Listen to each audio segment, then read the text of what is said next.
हा माणूस जर नसता तर घराघरामध्ये देवी देवतांचे फोटो हे कधीच उपलब्ध झाले नसते. ही कहाणी आहे एका आर्टिस्टची, ज्यांनी भारताला माणूसरूपी देव दाखवले. मी बोलतेय राजा रवी वर्मा यांच्याबद्दल.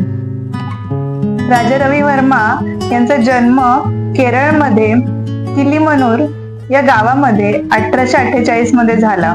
त्यांच्या वयाची लहान मुलं खेळत असायची तेव्हा राजा रवी वर्मा हे भिंतीवर, जमिनीवर रेघोट्या मारत असायचे. त्यावेळी देवी देवतांचे फोटो हे मुघल काळच्या इन्स्पिरेशन वरून घेतले जायचे आणि हे खूप कॉस्टली असायचे, जे की सर्वसामान्यांना परवडणारं नव्हतं. पण राजा रवी वर्मा यांनी कामगिरी करून एक इतिहास रचला. त्यांनी युरोपियन ऑइल पेंटिंगचं शिक्षण घेऊन भारतीय विषयांना एक वास्तववादी रूप दिलं. रामायण, महाभारत यासारख्या कथांमधून त्यांनी आपली चित्र साकारली. माणूसरूपी देव हे पहिल्यांदाच लोकांनी पाहिले होते.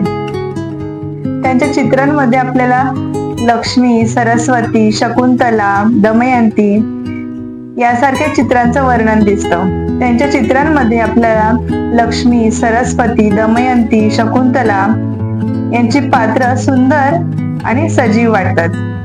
सर्वसामान्य लोकांपर्यंत पोहोचण्यासाठी त्यांनी स्वतःची प्रेस चालू केली. जे देव आधी देवळात पूजले जायचे तेच यांच्या चित्रांमार्फत घराघरापर्यंत पोहोचले. यांच्यावर लोकांमार्फत टीकाही झाली. लोकांचं म्हणणं होतं की देवतांना माणसाचं रूप देणं चुकीचं आहे. पण राजा रवी वर्मा यांनी धर्मालाच आपलं देव बनवलं. पण राजा रवी वर्मा यांनी आपल्या कामालाच देव बनवलं. आज 100 वर्षहून अधिक काळ गेला तरी सुद्धा त्यांची चित्र आज आपल्या समोर अजरामर स्वरूपात आहेत. नुकतंच सायरस पूनावाला यांनी राजा रवी वर्मा यांचं कृष्ण आणि यशोदेचं चित्र हे $1 बिलियन ला विकत घेतलं. याच्यावरून कळतं, कला ही कधीच वाया जात नाही. ती नेहमीच कलाकाराचं जीवन, आयुष्य उज्ज्वल करत असते आणि ते गेल्यावरही त्याची किंमत कधीच कमी होत नाही.